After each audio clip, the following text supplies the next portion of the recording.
All right, good afternoon, everybody. I'm just here seeing the attendee number list go up. I think we're going to give it another minute to allow folks to be able to log in, but then we're going to go ahead and kick off.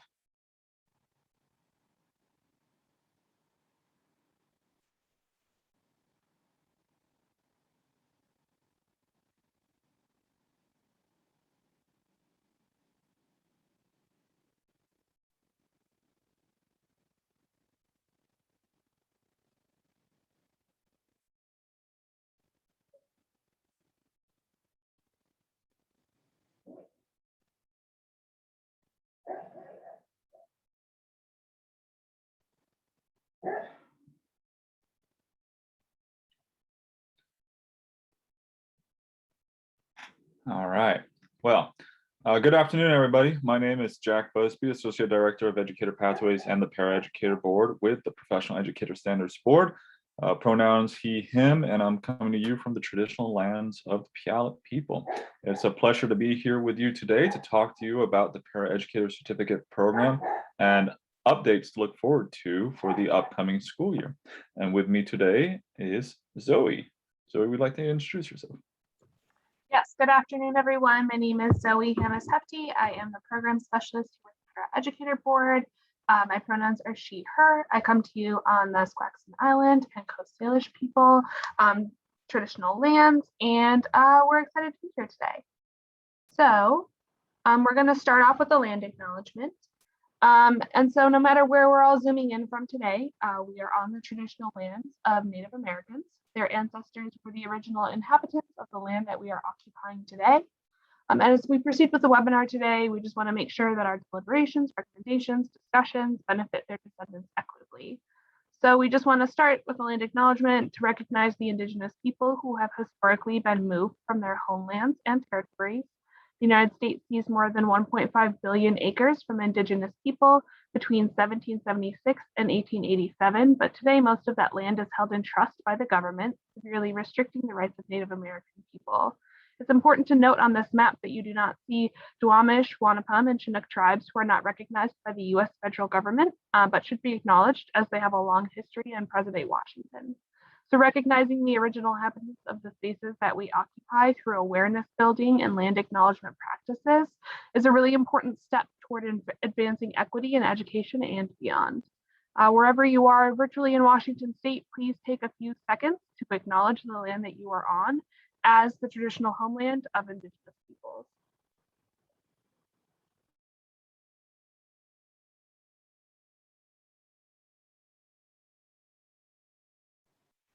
Thank you, Zoe. We would also like to acknowledge the history of this nation, one fraught with contradictions. For too long, this country has elevated a story of democracy and freedom while minimizing the impact of violence and oppression on marginalized communities on whose backs this nation was built. Today, members of our Black and Asian communities and other communities of color, including missing and murdered Indigenous women, children, and peoples, continue to experience racism through police brutality, mass incarceration, inequitable education and health services, deportation, and other forms of subjugation. We aim to disrupt the legacy of systemic racism by centering racial equity and justice in our work. This is how we stand with our communities of color. Before we begin, we want to offer a moment of silence to consider these words and how you might join us in this work.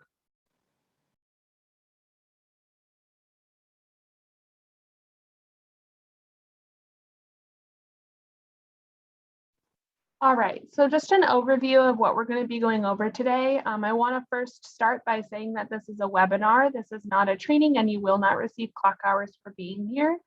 The purpose of this webinar is really to support implementation staff, so mostly district staff that are going to be implementing the training during the 21-22 school year. So we're going to first start off by going through the funding and training requirements. Then we're going to go over the deadlines. And then we're going to really dive into what implementing the general certificate could look like. And then we'll round out with tracking and reimbursement, and we will have time for questions at the end. All right, so hopefully over the last year and a half, we've all become very familiar with Zoom, but just in case, if you experience any technical issues, please visit support.zoom.us. In order to receive support from the Zoom tech team, on how to be able to mitigate any issues that you have. In addition, as we said, we'll have time at the very end of the presentation to answer questions that you may have or to provide any clarifications to any of the statements that we have made. At the bottom of the Zoom screen, at the bottom of your Zoom screen, you should see a Q&A button. Please submit your questions through the Q&A option through Zoom, and we will go ahead and answer them at the very end.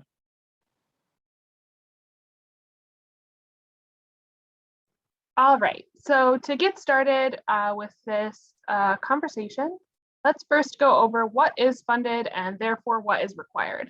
So for the current school year, the 2021 school year, there's about $12 million to reimburse school districts for providing training on 14 hours of the fundamental course of study. For next school year, the 21-22 school year, there's about $15 million to reimburse districts for providing training on the FCS and the general paraeducator certificate. And so if you look into how the funding translates into requirements, so the 2021 school year, districts must provide 2 days or 14 hours on the FCS to paraeducators who have not yet completed the FCS. And for the 21-22 school year, districts must provide 2 days or 14 hours of training on the FCS or the general certificate.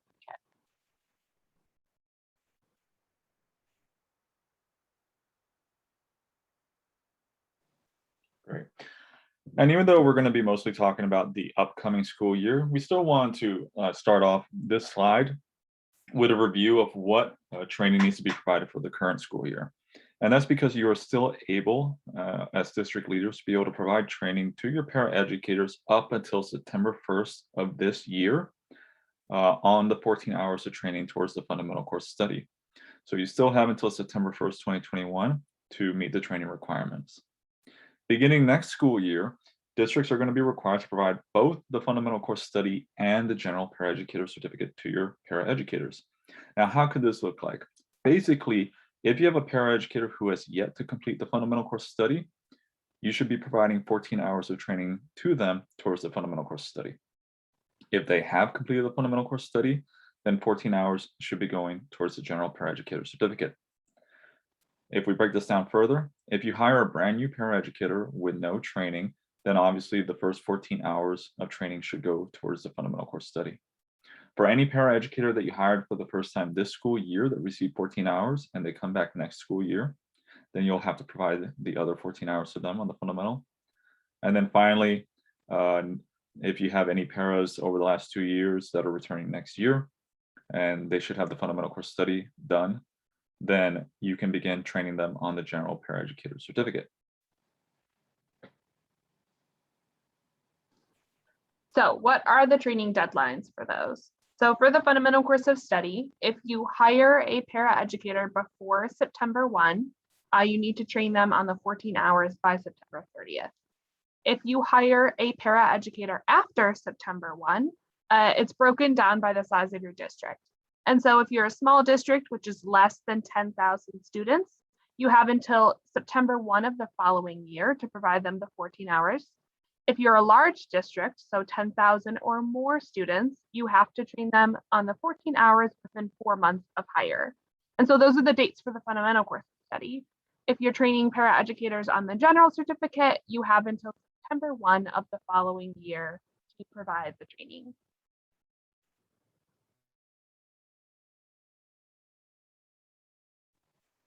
So unlike the fundamental course study, the general paraeducator certificate is broad in scope, and it's also something that's going to be brand new in the sense of a requirement that's brand new for the state in the coming school year. Now, there are several questions that we have heard already from other districts and partners, so we wanted to be able to provide a few of them here as a way to kick things off. The first, does the general certificate have a curriculum? It does not. The only requirement is that the paraeducator must complete clock hour training that meets in-service education approval standards. And it must come from an approved, PESB approved clock hour provider. It's broad in scope. So whereas the fundamental course study had a course for learning objectives, skills, and knowledge competencies, the general paraeducator certificate does not, which allows for a lot of variability in the training that you can provide to your paras. Are there online courses for the general certificate like the fundamental course study? There is not. However, you can complete the online course for ELL and special education subject matter certificates to meet up to 40 hours of the general certificate. Now, if you decide to go with this approach of, let's say, one subject matter certificate per year, please note that we're only able to fund up to 14 hours of training, and the online courses are 20 hours of training. For who must provide training on the general certificate, the requirement still lands on the district to make sure that the paraeducators receive that you are providing the training, and to ensure that the paraeducators complete the training.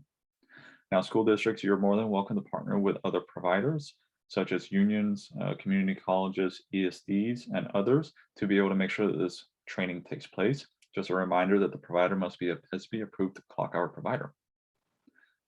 The general certificate does not expire. So like the fundamental course study, once a paraeducator has attained the general certificate, it will not expire. And is there an in-person requirement for the general certificate similar to the fundamental course study? There is no in-person training requirement for the general paraeducator certificate. In the end, all 70 hours could be done online if that's how the district decides to move forward.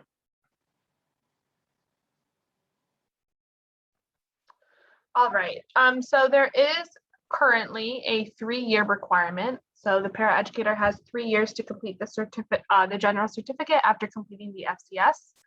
But because the legislature has only funded 2 days of training, the Paraeducator Board is reviewing this rule. So we just wrapped up our July board meeting, and the Paraeducator Board is moving forward and removing this rule. So during the September board meeting, we expect them to remove the 3-year requirement, and we will communicate this as soon as we hear the board's decision. But this is something that is in the works because of partial funding. We do expect the board to remove the 3-year requirement. So the way that this would work is not that the general certificate wouldn't be required. It's still required and as much as funded. And so if we continue to see 2 days of funding per year, that will be the requirement. There will just be no year requirement for the general certificate.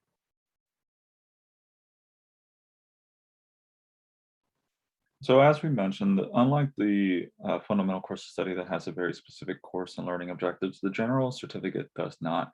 Anything that can really assist the instructional practice of a paraeducator can help meet the requirements for this training. Being so broad, it could leave you wondering, like, well, what are the best approaches for moving forward? And so we wanted to bring forward a few approaches that you can consider, but please do not think that these are the only approaches you can move forward with. So the first option is use existing training. If you have training that you already provide to your teachers, for example, consider inviting your paraeducators and adjusting the training to meet the audience that is your paraeducators. If you're able to have paraeducators and teachers in the same room receiving the training at the same time, then even better. That was actually a request that was made in the law that when it comes to the general paraeducator certificate, at least one day be joint training with paraeducators and teachers. Another option, something I like to call sometimes like the buffet approach. If there's a lot of training that at the district, you already notified to your educators that it is available, but just go ahead and it's up to you to figure out the different training that you would like to complete. Just know that we have all these different trainings that we do throughout the school year. That's another approach that you can take as well. So whereas the first one might be a little bit more directive, the second one could be more of a optional in the sense that the paraeducator gets to choose their own adventure with any kind of trainings that you may already have available.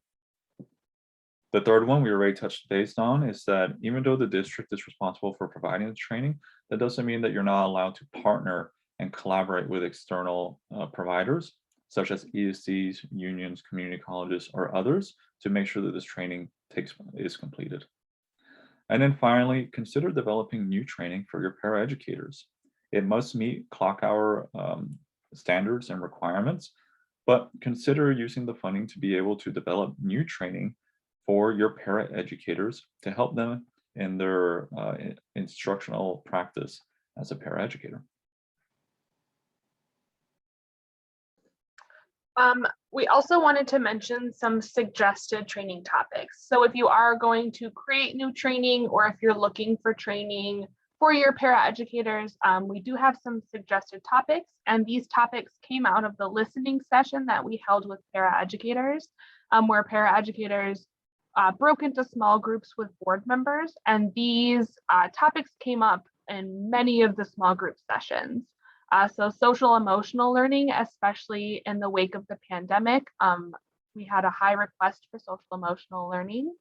Technology, I think, again, coming out of the pandemic, a lot of technology training was necessary. And then also, again, as Jack mentioned, the teachers and paraeducators, collaborative training with both teachers and paraeducators in the same room. And we also want to mention a great approach would be to ask your paraeducators what they want to receive. So this is what we've heard from outreach that we've done and paraeducators that we've talked to.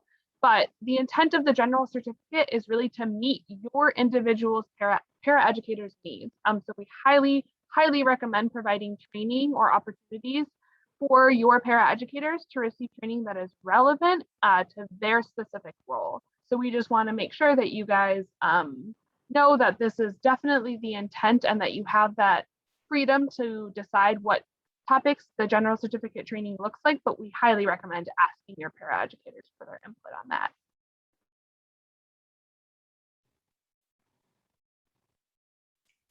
All right, so for this next slide here, we want to talk about tracking, and I'm going to do a little bit of addition to this. So the first part here is regarding eCert and EDS. Part of the requirements moving forward is that districts, you're not only providing the training to your paraeducators and making sure that you keep us up to date through iGrants Form Package 918 on the number of paraeducators that have received training on the fundamental course of study and soon on the general paraeducator certificate, but you also must be assisting your paraeducators in signing up through the EDS system and creating an account with eCert, and then logging the hours on eCert of completion of the fundamental course study and then the general paraeducator certificate. At the moment, we can tell through the iGrants form package and the eCert numbers that they're not quite lining up yet, which we fully expect.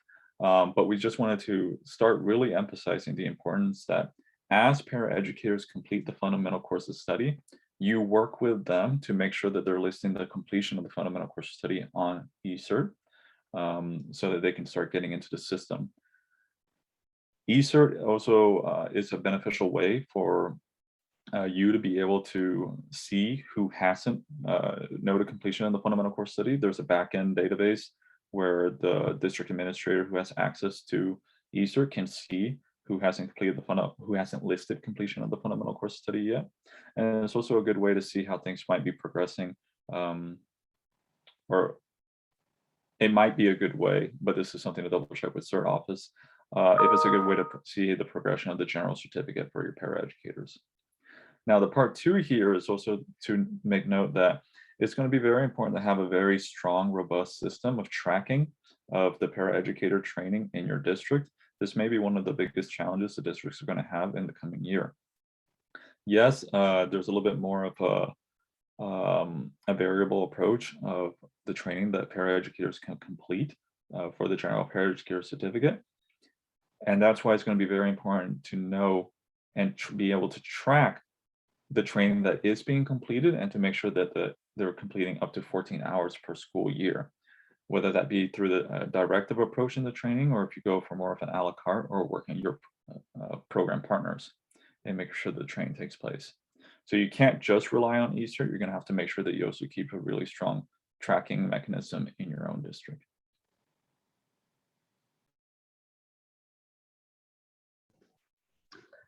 So this brings us to reimbursement. So as I mentioned before, the funding, there's 12 million to reimburse districts for 14 hours of training on the FCS for the 2021 school year. And again, this is training that takes place July 1, 2020 and September 1 of 2021. And then for, that's actually a typo, sorry about that. the 21-22 school year, there's 15 million. Reimburse districts for providing 14 hours of training on the SES General Certificate, and that training can begin July 1 of 2021 and through September 1 of 2022. And so districts will receive reimbursement through iGrants 918 for both the 2021 and the 21-22 school districts. And we will be using the same deadlines that we're using for the 2021 school year, which is December 15th, a report is due, June 30th, a report is due, and then all final data by September 1 of the school year. And so we will be closing out the 2021 school year and districts will be receiving reimbursement. We will be distributing reimbursement a little bit differently this year. Districts will receive it through their monthly apportionment once we have the final data and the reimbursement amount established, and it will be the same process for the 21-22. So after September 1, final data comes in, we will be distributing that via monthly apportionment. And just a reminder to all that is a hard deadline, that's September 1st. All right, so as a closing slide, we wanted to both share with you our information and also share with you a reminder that the implementation resource folder exists. So if you have any questions once this webinar is complete, please do feel free to email us at paraboard@k12.wa.us. And we also highly recommend subscribing to our newsletter so that you can receive up-to-date information from the Paraeducator board after each one of their meetings, and then also to receive any information on updates on anything that might be happening Paraeducator board or Paraeducator certificate program related items. Now, for this implementation resource folder, we just wanted to showcase it once again. We think it's a great folder because it has information on the toolkit and the FAQ, which are great resources if you're trying to implement the program in your district, or if you're a partner provider that wants to assist the district. And we have recently updated this for the upcoming school year.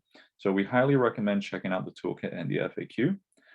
And then there's also a bunch of other information on there, including standards, fundamental course study curriculum, clock hour forms, the eCert manual, and a few different items as well that are highly beneficial to anyone who may be implementing this program. So we do recommend checking it out. And now is the time for questions. I see some questions about this webinar. It is being recorded and we will post this webinar on our YouTube channel. And I also will be sending out the slides as well.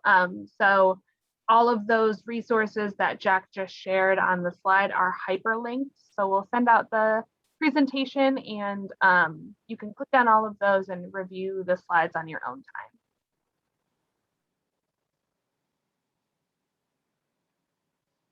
All right, so as we review these questions, I see a lot of will this be recorded? And all right, just trying to knock these out.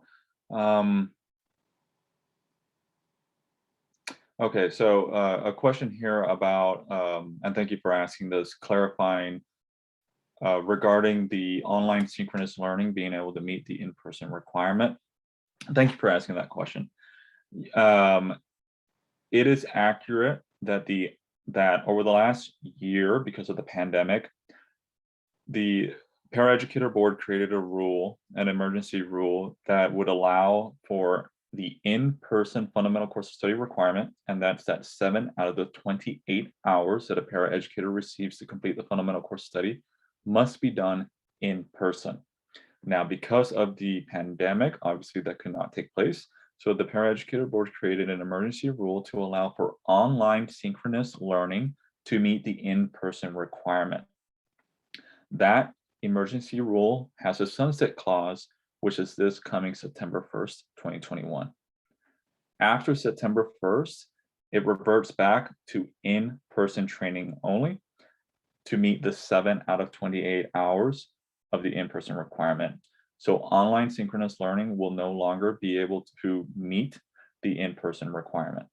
Now, of course, we're still keeping up to date on how things are progressing with the pandemic. And if things do not get better, then I believe the Paraeducator board will be reviewing this rule to see if they would like to make it in person, make the online synchronous learning meet the in-person requirement. So yes, thank you so much for asking that question. But as it stands now, the rule does end September 1st of 2021.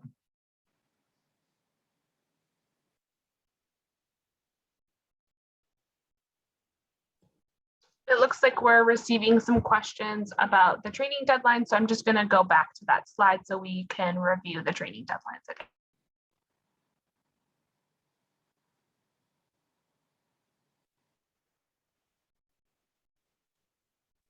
All right, so to review, if you hire a paraeducator for the first time in your district, they are not returning, first time hire, you have to train them on the 14 hours of the FCS training by September 30th of that same year. And it doesn't matter. Yes, okay. And if they're hired after September 1, small districts have to train by September 1 of the following year, and large districts have to train within 4 months of hire. And this is just for new hires. I think that answers the question. Jack, is there anything else I'm missing on that? I think you got it.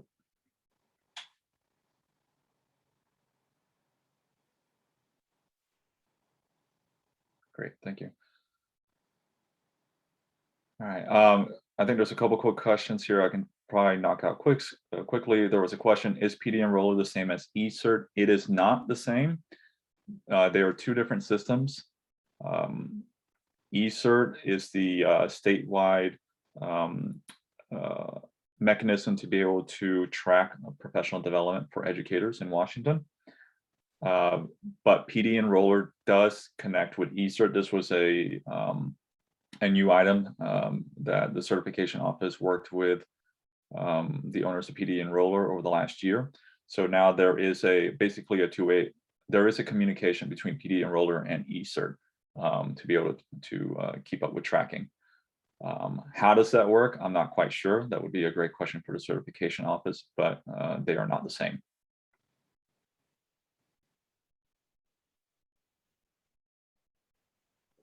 It looks like we have a question about the reimbursement process. So before, for this school year, districts completed I-grants by September 1, and then based off of that data, the final number of paraeducators trained, we established the reimbursement rate, and then we let districts know their amount based on the paraeducators and the reimbursement rate, and then districts had to complete an I-grants budget page. We found that this was extremely time-consuming and a huge burden for districts to complete this budget page. So we will not be asking districts to complete the budget matrix. And so you can let your business managers know that they will not be required to complete a budget matrix and I-grants, and instead it will be an automated process where we will notify you via I-grants the reimbursement amount that your district has been allocated based again on that final number of paraeducators, which determines the reimbursement rate. And then automatically no action needed from districts or business managers. We will be sending that out via monthly apportionment. So after September 1, there will be no action needed from business managers in order to receive that reimbursement. It will be automated.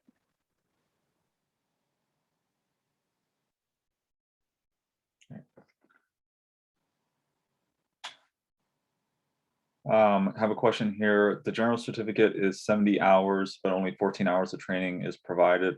14 hours of training is funded. Does that mean it will take 5 years?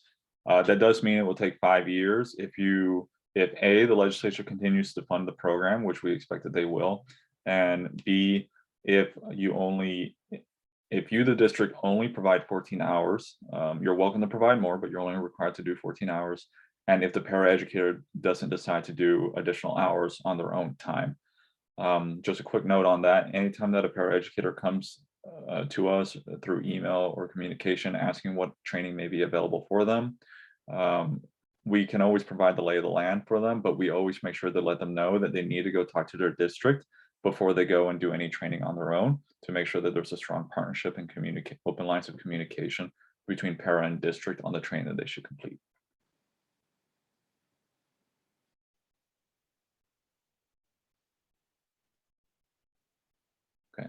I see a question here about a couple of them. If you hire someone on September 1st, when does the training need to be met? If you hire someone on or before September 1st, then it's that you have to provide them 14 hours of training by September 30th. So if you hire them on September 1st, then 14 hours must be done by September 30th.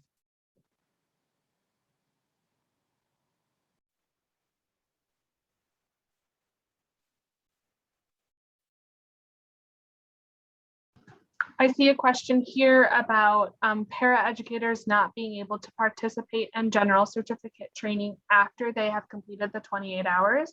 So paraeducators can complete any clock hour trainings towards their general certificate after July 1 of 2019.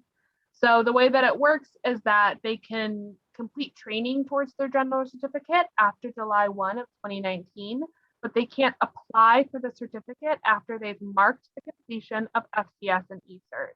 So when Jack was mentioning that it's really important for districts and paraeducators to get their paraeducators to mark the completion of FCS on eCert, this is part of the reason why.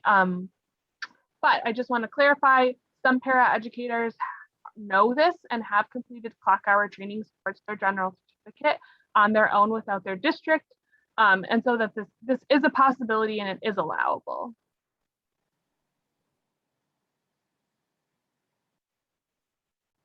We have a question here. If my district provides clock hours for teachers, is that the same clock hours that you're referring to? And then in addition to that, there's a question about, there was someone else asked a question about, are these clock hour forms the same ones that we can use for the general paraeducator certificate? Essentially, yes to both questions. The training that you're providing to your teachers, which is coming from an approved provider, clock hour provider, and has gone through the clock hour review process, those are all paraeducator eligible training. Essentially, when it comes to the general certificate and the advanced certificate, paraeducators have access to the same training as all the other educators. It's only the fundamental course of study and the subject matter certificates, which have very much directive learning objectives, knowledge and skill competencies that must be met, and a curriculum that must be met. And that's why they have their own special process. But when it comes to the general and the advanced, it's the same as everyone else.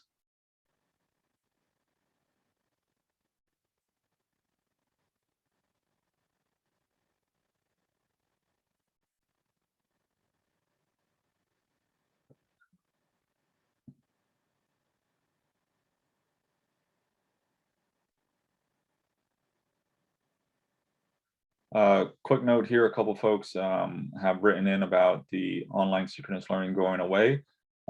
Just to say that these are important comments, and we would very much welcome you to submit public comment, either in writing or to call in during the September 19th board meeting to be able to share your thoughts on the online synchronous learning not being able to meet the in-person requirement. If you would like to submit public comment, please send an email to paraboard@k12.wa.us with subject line public comment, and then write your comments.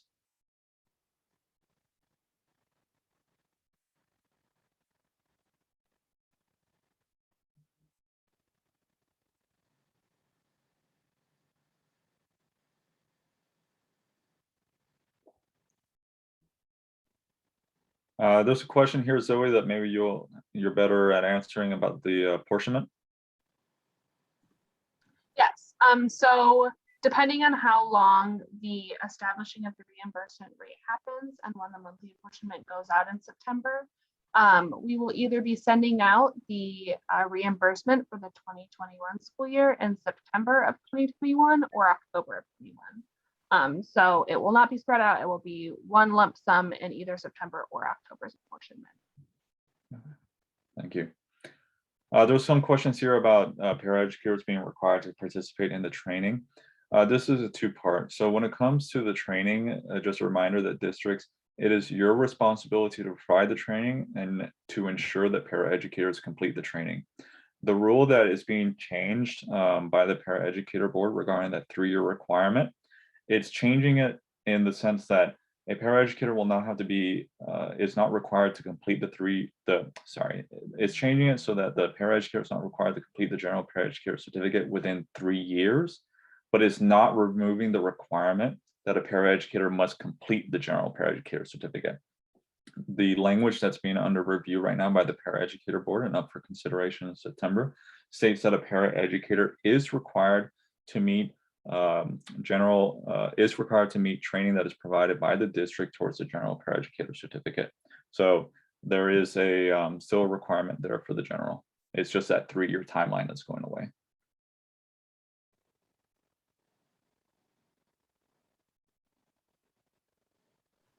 And to clarify, so I had previously mentioned that paraeducators can complete general certificate training before completing the FCS, which is totally allowable.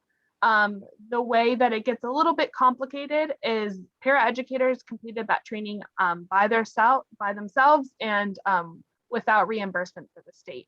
And so in order for a paraeducator to receive reimbursement from their district, who will receive reimbursement from us, that training is now funded from July 1st of 2021 through September 1st of 2022. And so if paraeducators completed general certificate training before July 1 of 2021, that training is not eligible for reimbursement, but it can still count towards their general certificate. So general certificate training is funded from July 1 of 2021 through September 1 of 2022. Just to clarify. A couple quick questions here, I think. Do paras need to have an eCert account? They do, and it's your responsibility as a district to be able to help them create an EDS slash eCert account. So that is a process that should be taking place if it has not already done so. Just to also note that the certification office does a great job in providing webinars and trainings to districts and their educator staff, including paraeducators, on how to create an EDS account and log completion of the fundamental course study and the certificates through eCert. We highly recommend reaching out to the certification office at OSPI for those training opportunities.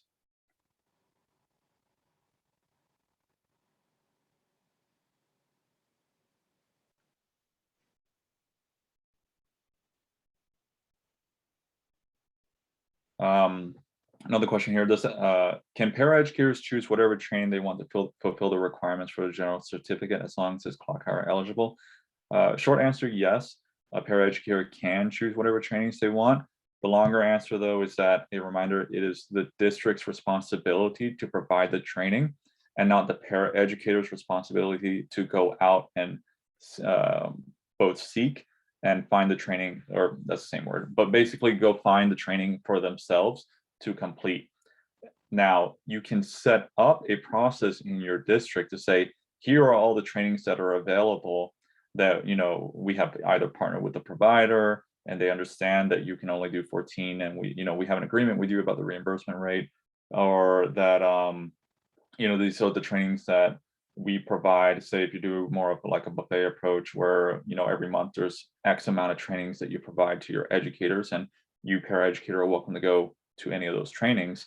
But again, it is a district-led initiative. So you need to be able to both set up the training that you would like your paraeducators to do, or to be able to provide the different options that are available for them, and then communicate with them what those options are, because we don't want paraeducators to go do a bunch of training that they are then not going to be eligible to either receive clock hours for, just in case they go to one that's not a clock hour approved training, or that cannot apply to the program for whatever reason. So there's still a lot of communication. It's not a matter of just telling your paraeducator, go seek out a bunch of training. You still need to be a very strong partner and leader in this work.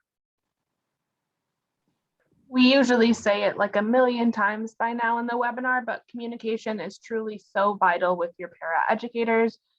We held share fairs last year, and so many districts said that communication was really important on having their paraeducators not only show up to the trainings on the right days at the right time, but also feel like a valued member of the education team. And we also hear this from paraeducators. So communication, it's going to be a little bit of a learning curve here with a new requirement and a new certificate in the program. And so communicating the requirements and your expectations and also your approach to the training is going to be so vital. So I just really want to emphasize that. Usually we have we say it a million times, so I just want to say it one more time. It's so important. We have a question about how to report the completed hours. And so I just want to clarify, in the 21-22 I-grant, school districts will be able to report the number of paraeducators that completed 14 hours on both trainings. And so there will be a question saying how many paraeducators completed 14 hours of training on the fundamental course of study and how many paraeducators completed 14 hours of training on the general certificate. So that will be the mechanism in which districts will tell us how many paraeducators they expect reimbursement for. But the other mechanism is the eCert mechanism, which is really how paraeducators are going to receive that certificate once they complete their entire 70 hours of the general certificate.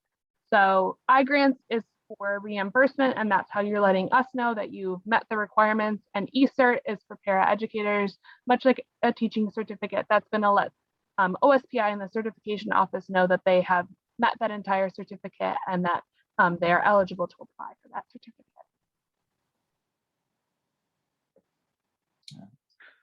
All right, we got a question here. Can we offer any 14 hours we want to new hires? You can provide any 14 hours you want that meet the fundamental course study. So if you have a new hire to your district, 14 hours must go towards meeting the requirements of the fundamental course of study. Just in case you're not sure what those are, then we highly recommend checking out the implementation toolkit and the course listing and on the implementation folder where we have all that information. So a new hire would receive 14 hours in the coming school year, and then they would receive another 14 hours on the fundamental course study the following year before they can begin the general paraeducator certificate.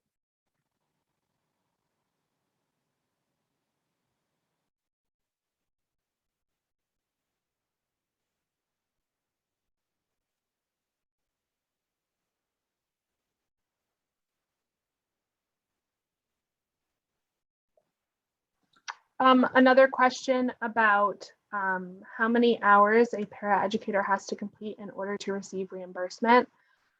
It is a full 14 hours, so there is no partial reimbursement. So it looks like this scenario is a paraeducator completed 12 hours and then resigned. Unfortunately, we are not able to reimburse for those 12 hours. It needs to be an entire 14 hours in order to receive reimbursement. So that will be important if you are having paraeducators complete general certificate training and they're doing it in small chunks. It needs to be 14 hours of general certificate training in order to receive reimbursement. We are not able to reimburse partial training.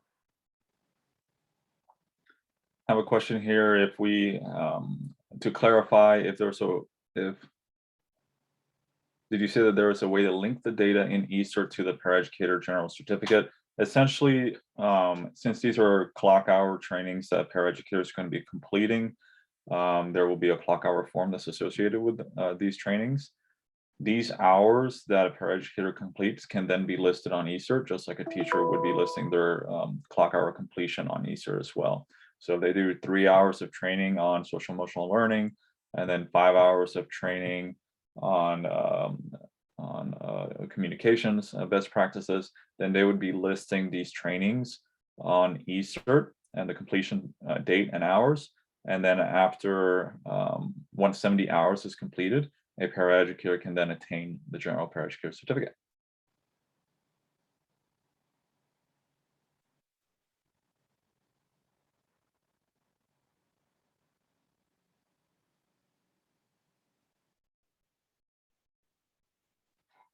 So we have a lot of questions here about what happens if a paraeducator does not complete training. And in the long and short of it is that it is a local decision. So if you have provided several opportunities for your paraeducator to meet the different training requirements and they do not, then it is a local decision on how to move forward.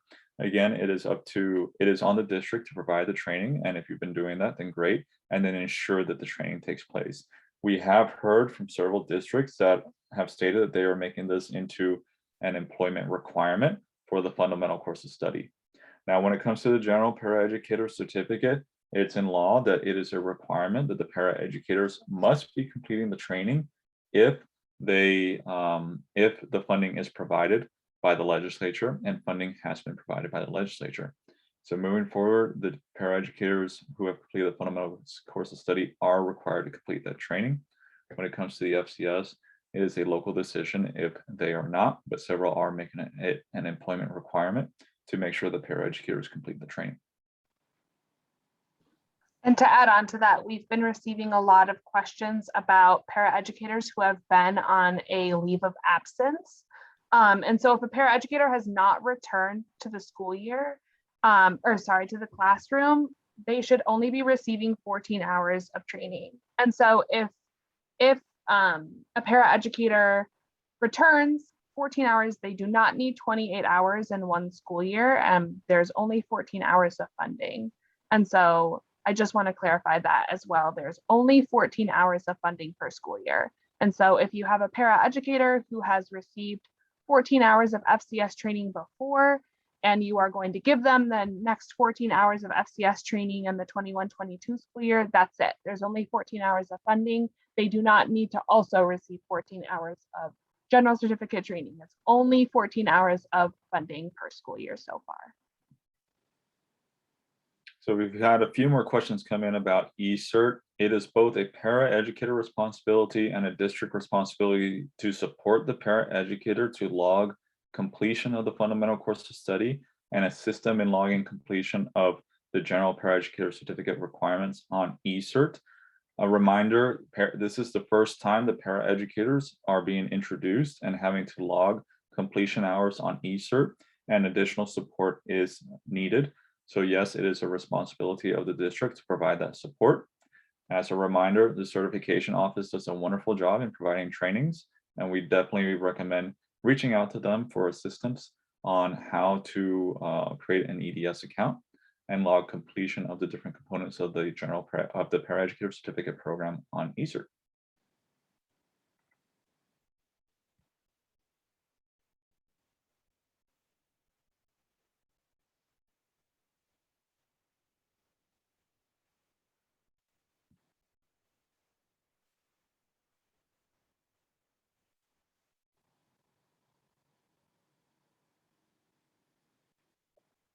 Question here about PD Enroller and eCert. If they enter it on PD Enroller, is it automatically updated on eCert? I'm not sure. I highly recommend reaching out to the certification office of OSPI. Zoe, what is it? Is it CERT, CERT at K12.wa? Yep. Okay, reaching out to them and asking these very good questions about the connection between PD Enroller and eCert.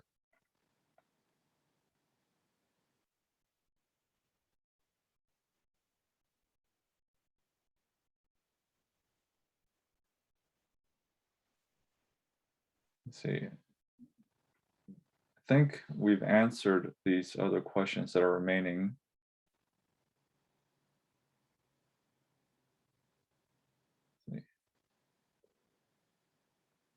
If you have any questions, please feel free to continue writing them again into the Q&A. If we don't get to your question, or if you're seeking clarification on any question answers that we might have provided, please do feel free to write to us at paraboard@k12.wa.us. We're happy to do that. Zoe, are there any questions that I think we've tangentially touched on a lot of these that we might not have marked off? Yeah, I think so too.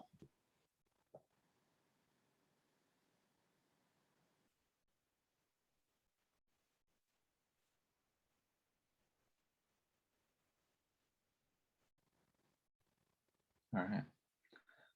Well, with that, I think we'll be able to provide you back 10 minutes of your time. From me, I just want to say thank you so much.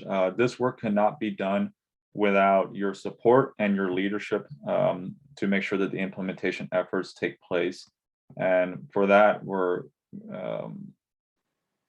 just greatly appreciative of what you're doing. So I really want to say thank you for that, and also thank you for logging in. And a reminder, if you have any other questions, please do email us at paraboard@k12.wa.us. Zoe, any closing things? No, I just want to say again, echo Jack and say thank you guys so much. It really has been a tough year, and we applaud you guys for your efforts. And I just want to say thanks for showing up today.